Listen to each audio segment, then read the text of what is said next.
welcome. Thank you.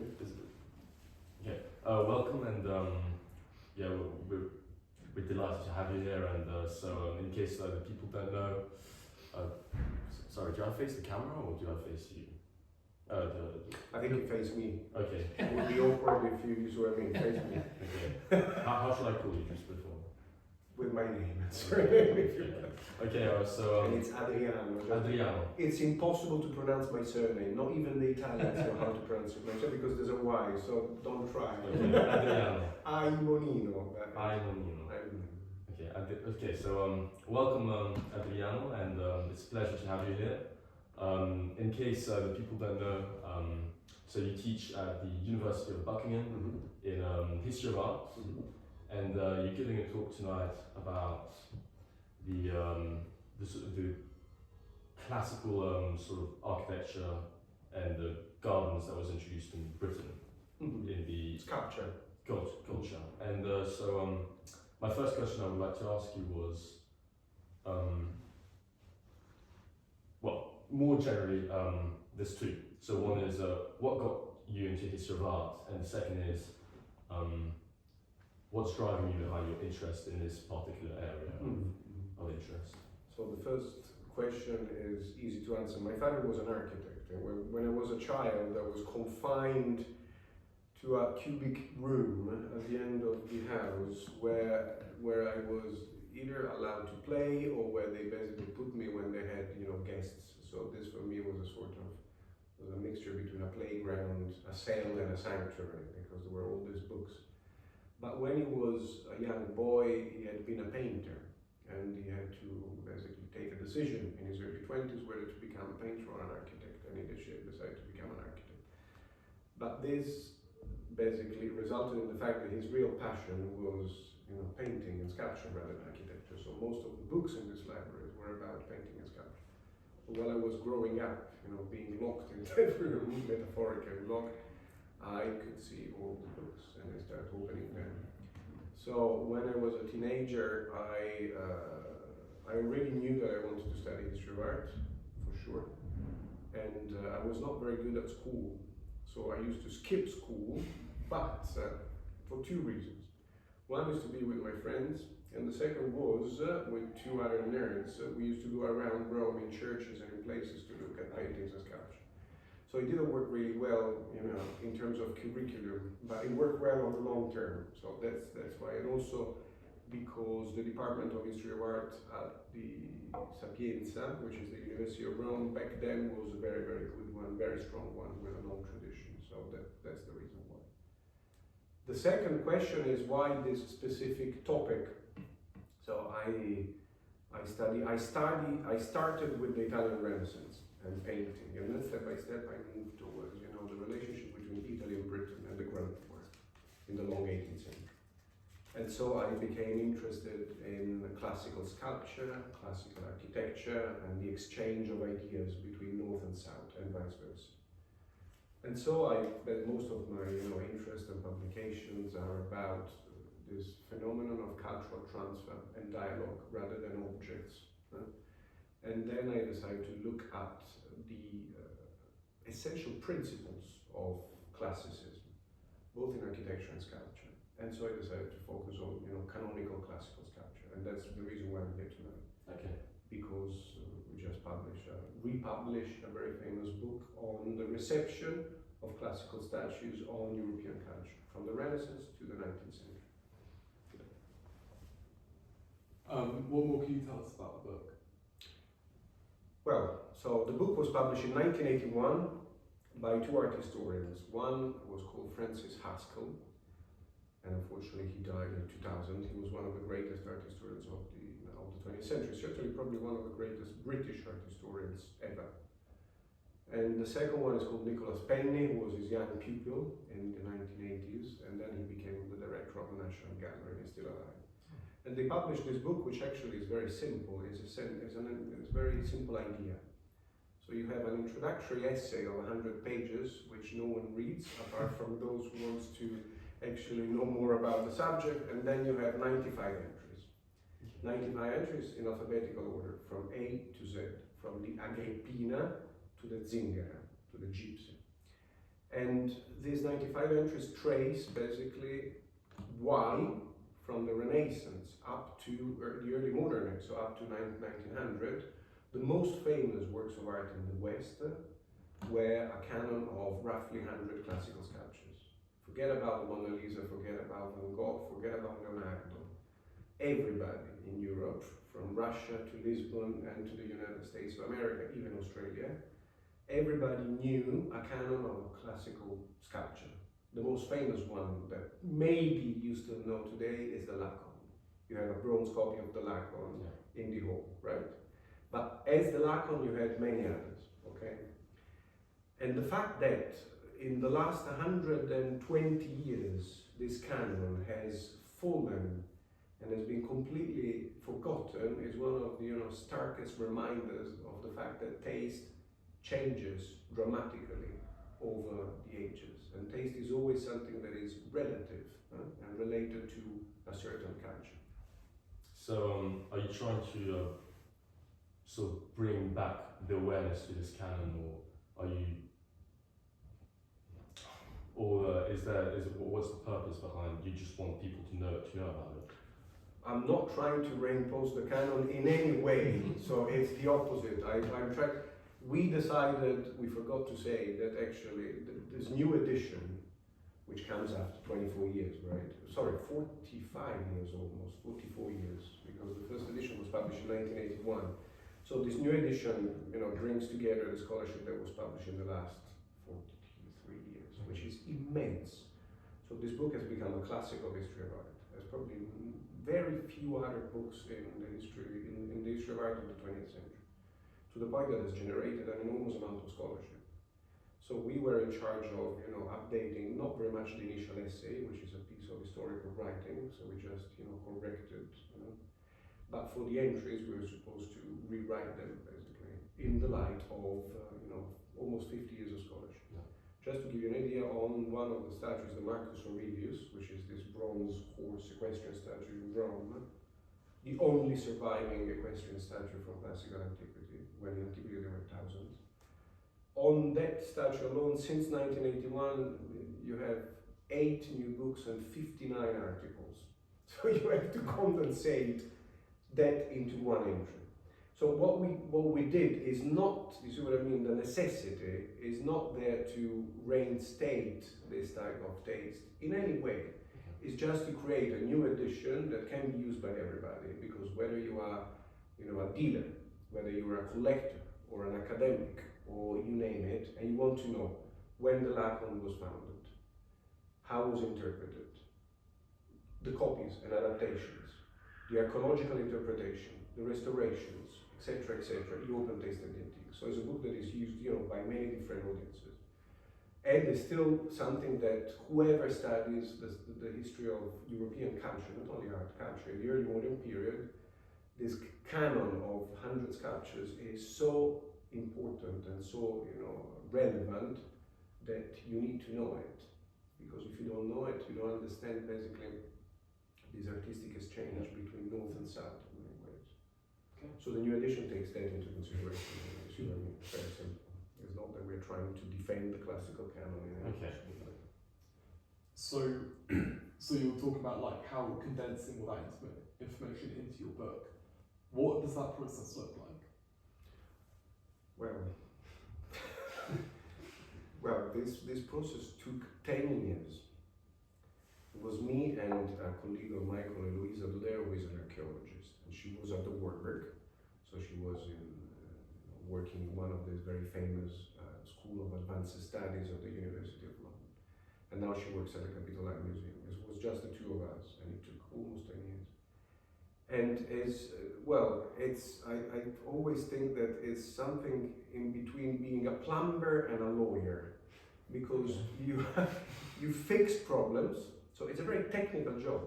It's not very intellectual, if you see what I mean. So you fix problems because, of course, you need to address everything that since the publication of the first edition has changed in terms of factual knowledge.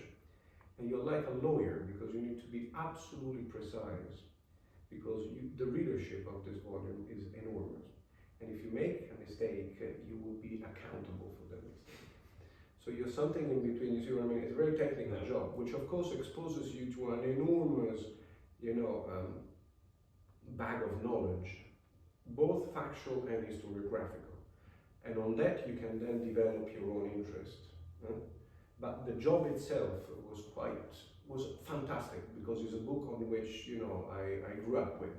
My father used to have his Italian translation in that cubic room that I told you at the beginning, often off the shelves rather than in the shelves. So it was a book that fascinated me when I was a child, because it was always around, right? So I was absolutely thrilled to do it, but I mean, it's been a technical job rather than an intellectual one. Okay.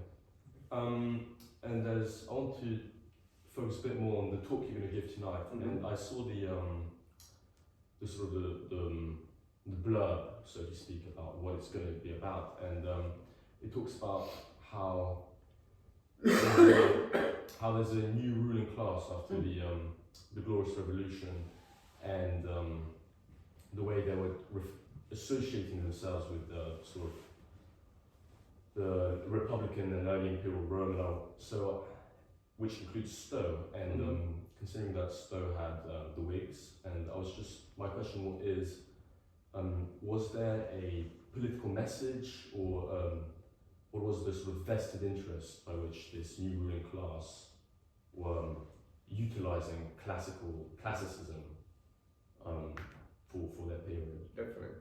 And Stowe is probably the most explicit and relevant manifesto of this new aesthetics of the first half of the 18th century. It's very simple in a way and very complex at the same time. Very simple because this new generation came out of the Glorious Revolution of 1688, the Bills of Rights of 1689. Then you have the Hanoverian succession in 1714. All this cemented the first constitutional parliamentary monarchy in modern Europe.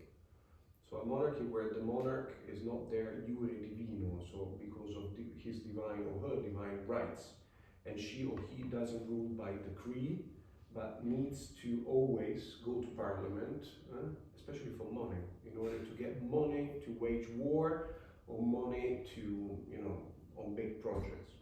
So there's a constant dialogue between the elective part of the nation, which of course was 2% at that time, so the House of Commons, the House of Lords, and the monarch.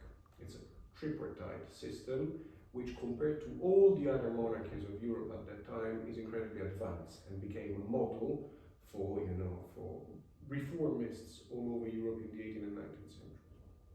Especially the Whigs at the beginning, then the picture becomes much more blurred in the 18th century. Especially the Whigs between, I would say, 1714 and 1750, associated themselves with the ruling class of ancient Rome.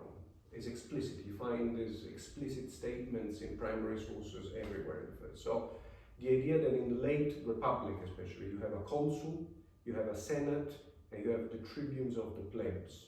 So this tripartite system, which actually mutatis mutandis can be transferred into monarch, House of Lords, and House of Commons, allowed it for this analogy in a way, and they really thought that they were the legitimate heirs of Greece and Rome, especially Republican Rome. Even early Augustan Rome, because Augustus, respected, at least on paper, the Senate. Then everything becomes a bit more difficult in the 1st century AD. So yes, there's a new ruling class that actually embraces for the first time, the political values and ethical values of Republican Rome and early Augustan Rome, and hence embraces classicism in aesthetics, in architecture, in art, for the first time wholeheartedly. So you have, the arrival of Neo-Palladianism with the Earl of Burlington, with William Kent, and then later on with many others. But for the first time, you could even argue to a certain extent that the real renaissance of Britain, in terms of relationship with the classical tradition, is the long 18th century. Certainly not the 16th or the 17th century. Because for the first time, there was a very complex, multi-layered relationship with the classical tradition. And Britain became, for the first time, the nation at the vanguard of this type of interpretation and re-elaboration of a whole culture. So it's the first time that you have with Robert Adam later on, but also with William Kent to a certain degree. Certainly with Robert Adam is the first time that Britain exports a style or an aesthetics to Europe rather than the other way around. You have buildings in the Adam style from St. Petersburg to Lisbon. But that's the first time in British history, and it's very significant. So you see what I mean? Britain becomes proactive in terms of the arts, architecture, and aesthetics, rather than receiving. I'm simplifying here. I was reading about your talk before coming here, and I noticed you said about when you were doing your research, you had a longue durée approach to it. What do you mean by that? Well, exactly, because Tasting the Antique, especially this book, but also in general, my approach to research is longue durée means a long chronology in a way. Rather than focusing on one specific work of art or one specific piece of architecture, you try to understand how that specific work of art or architecture actually fits in the much broader intellectual and cultural background of a whole period. So for instance, Tasting the Antique goes from, on the cover it says from 1500 to 1900. That's already quite a long durée, as you can imagine, right? But actually it goes really from, I would say, 1470s to 1920s. And with this new edition we pushed examples of reception of the Lacon, for instance, well into the 21st century.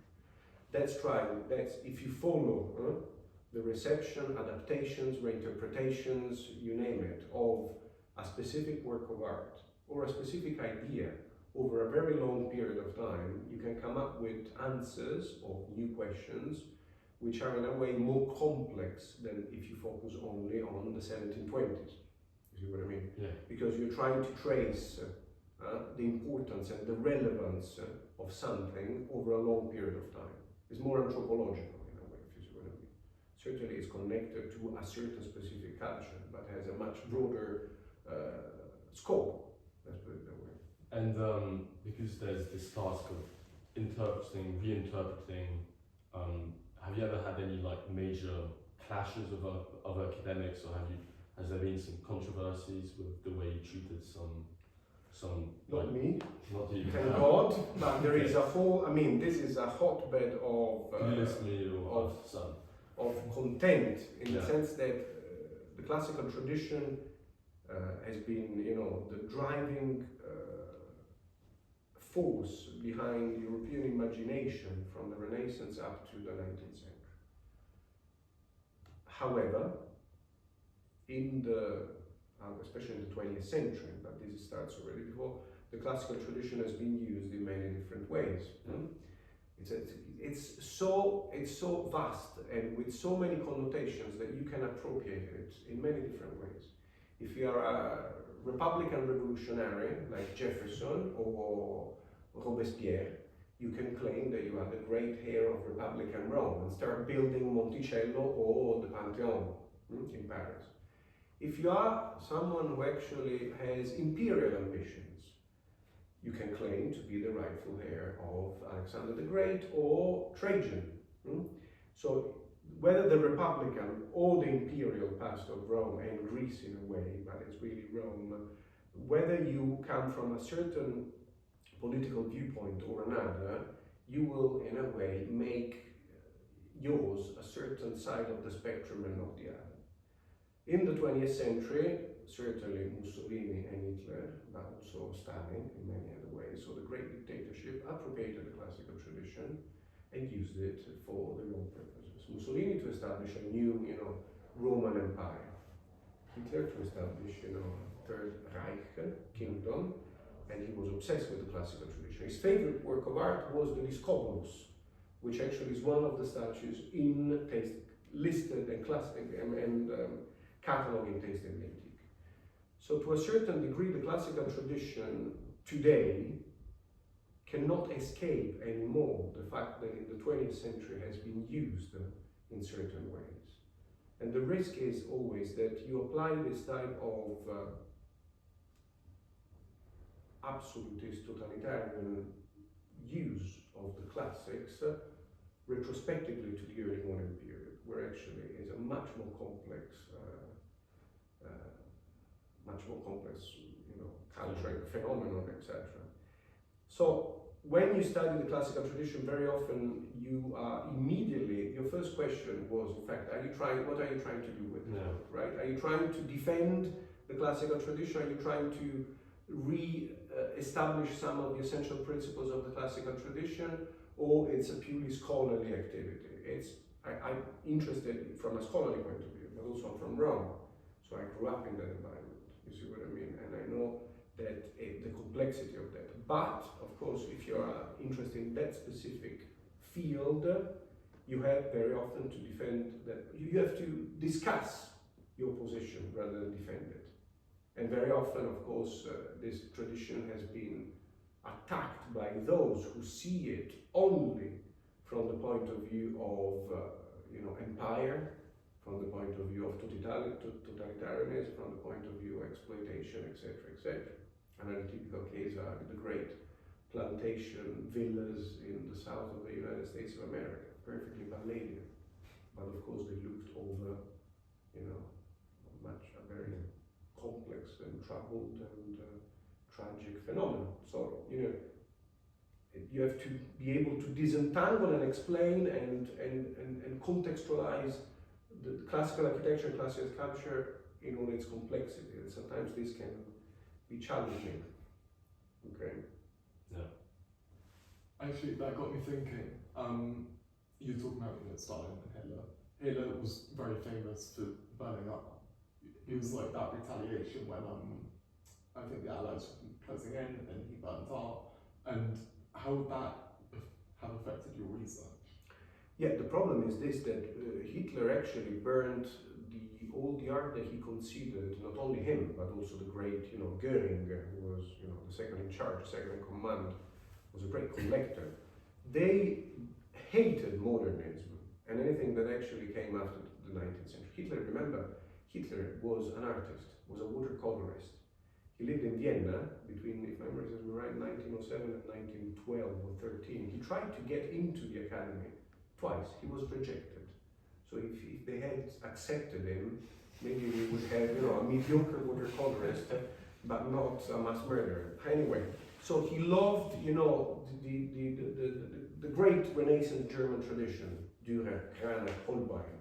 He loved the classical tradition, so classical statues, classical architecture. He hated anything that actually had in his idea, his crazy idea, distorted the classical body, the ideal body, etc., etc. Anything that actually came with modernity, with which of course he associated very much with Jewishness as well, right? He hated it, and that's the type of art that they burnt, right? Either they burnt it or they looted it, the largest looting operation in history, even larger than Napoleon, right?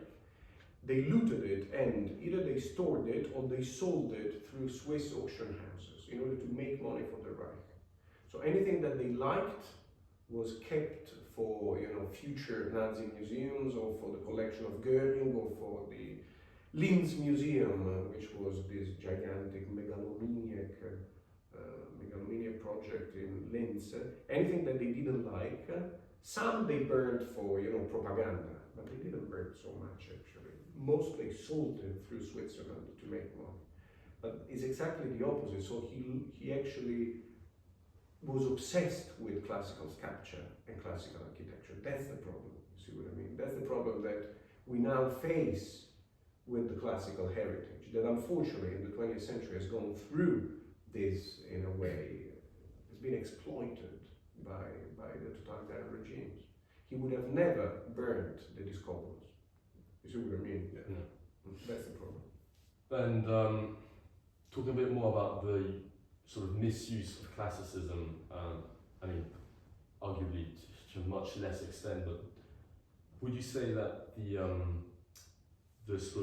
ruling class in Britain, the fact that they appropriated classicism, were there also a sort of misuse behind them, or did they sort of twist sometimes the classicism to fit their purposes? Everybody does. No. That's the problem. You see what I mean? Classicism is so ingrained in European culture, at least from the Renaissance onwards, that is is the collective subconscious, is the collective formal subconscious. If you were someone like Raphael, you were trying to reconstruct ancient Rome and be better than the greatest ancient painters. He considered himself the greatest heir of classical antiquity. But even if you are someone like Caravaggio or Rembrandt, who actually pretended to, don't care about the classical tradition, but they couldn't. They were inside that type of cultural framework. So they put themselves to a certain degree, or they fashioned themselves in opposition to the classical tradition and to the copy of classical sculpture and to using classical sculpture as inspiration, etc., etc. But nonetheless, they are within that dialectic framework, you see what I mean? It's so embedded that anyone needs to deal with that, at least between 1400 and 1900. We're talking about half a millennium, right? It's enormous. So there are archetypes of collective formal unconsciousness in a way. When you see, or at least now not anymore, but within this period, if you saw someone in this pose, anyone educated would have immediately recognized the Lacan. You see what I mean? It's a formal archetype in a way. So anyone used it for many different reasons, no? The cardinals in Rome or the great collectors in Rome created wonderful courtyards or facades with classical sculpture in order to pretend that they were the heirs of the great Roman patricians, no? And they invented genealogies, which of course never existed. If you were, the founding fathers of the United States of America, you create a small house called Monticello, or you create Mount Vernon according to the classical principles of Palladian architecture, in order, in a way, to promote order, consistency, and clarity in a territory that is still, uncharted in a way.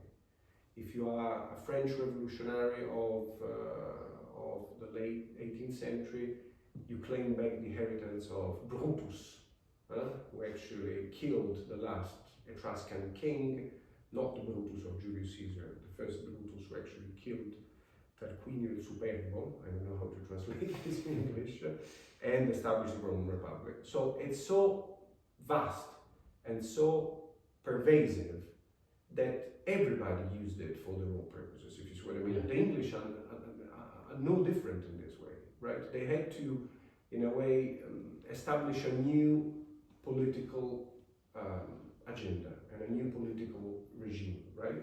They needed an aesthetic and a cultural framework that could support these claims visually. And that becomes, absolutely pervasive in the first half of the 18th century. So much so that it's called, in a way, the rule of taste. So if you wanted to be, polite, part of the polite discourse of Georgian Britain, all over Europe, you had to embrace a certain type of taste. So taste, today we think that taste is relative, subjective. I like something, you don't. In that period, taste was definitely intended as something universal, objective, and rational. So if that sort of framework, because you've said that it doesn't exist anymore, what is there? What has it been replaced by? And secondly, do you see in the foreseeable future a return to classicism, perhaps, or will it never be again so pervasive? Trump might be tempted to go in that direction for obvious reasons, as you can imagine, but I hope not, to be honest. These are very, very good and very big questions, so I'll try to be, essentially in a way, with romanticism, and this is very simplified, you have the arrival of completely new different aesthetics. An aesthetics that actually puts the accent on subjectivity, on irrationality to a certain degree, on sensorial experience of art, not an intellectual experience of art, right? So the aesthetic of classicism, in its most orthodox academic understanding, then you have thousands of different manifestations which actually contradict what I'm going to say, but in its most orthodox academic formulation is an aesthetic that is universal, objective, and rational, is truth. because it's based on the theory of proportion, and this theory of proportion reflects the harmony of the cosmos.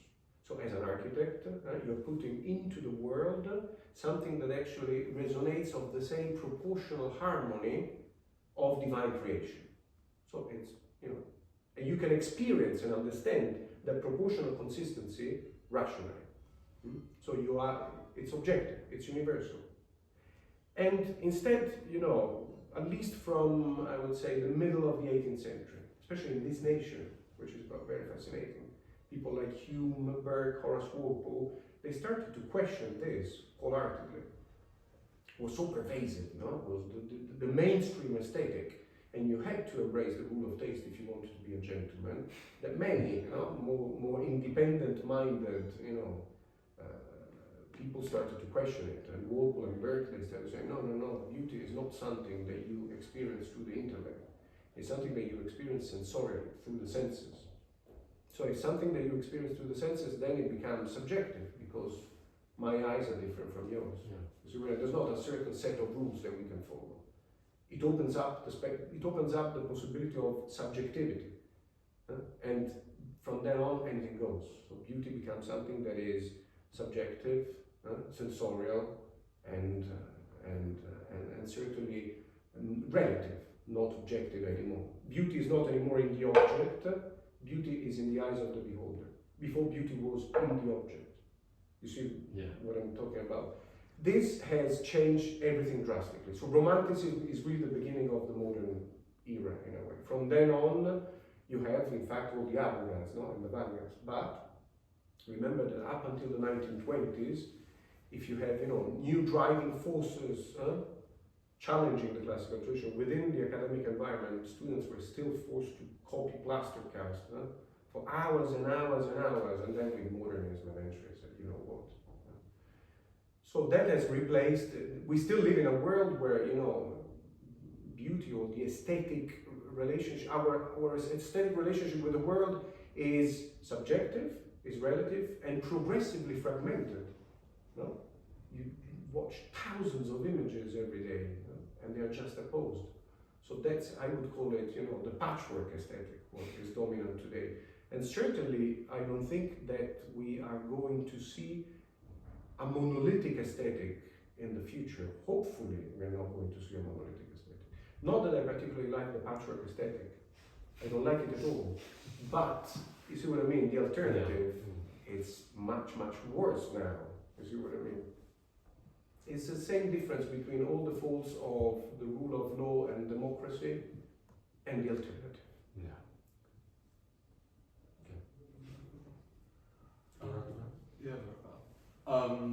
Finally, what would you say to an art historian now that's starting out? What would your best piece of advice be for them? I still remember when I was 18 and I was trying to decide whether to do archaeology or art history, and I went to speak with a very eminent old professor in Rome, very eminent, and he opened the door and it was quite intimidating, and he said, "What do you want to do archaeology? Are you completely crazy? It's a life of horrors. You won't make a penny. All the digging sites have been dug up by anyone else, and why? Don't do it." And I left the room and I said, we cannot use swear words here, but I will do the opposite of what you told me now. So you see what I mean? An old, disillusioned, and academic who actually doesn't instill the passion in the young generation is exactly the opposite of what anyone should do. I still believe that actually art history is the most interesting subject in the world, because if you do it, if you study art history in a very serious way, as the Germans and the old German tradition, the continental tradition, and also Warburgian. We both went to the Warburg, which is a sort of bastion of continental tradition in Britain. If you study that, it's the most complex discipline ever, because you need to know history, you need to know religion, you need to know aesthetics, you need to know philosophy, you need to know etc., etc. So it is still, I think, the most interesting subject because it's at the crossroad of many different disciplines, and depending on what your passion is, you can approach it from many different angles. My best piece of advice is truly read as much as you can, and go around. You're very, very, very lucky to be very close to London, and in London you have an enormous amount of extraordinary collections, extraordinary institutions. The more you see and the more you actually try to absorb visually, the more you will enjoy this, literally. So be curious, make an effort. And the experience of a work of art on a screen, I know that I'm stating the obvious, so I know perfectly that it's absolutely obvious what I'm going to say, but the experience of a work of art on a screen and the experience of a work of art, especially sculpture, in real life is something completely different. So, travel as much as you can. Go to France, go to Italy, go to Spain, go to Germany. That's my advice. Well, thank you. Thank you very much. You're welcome. Thank you so much.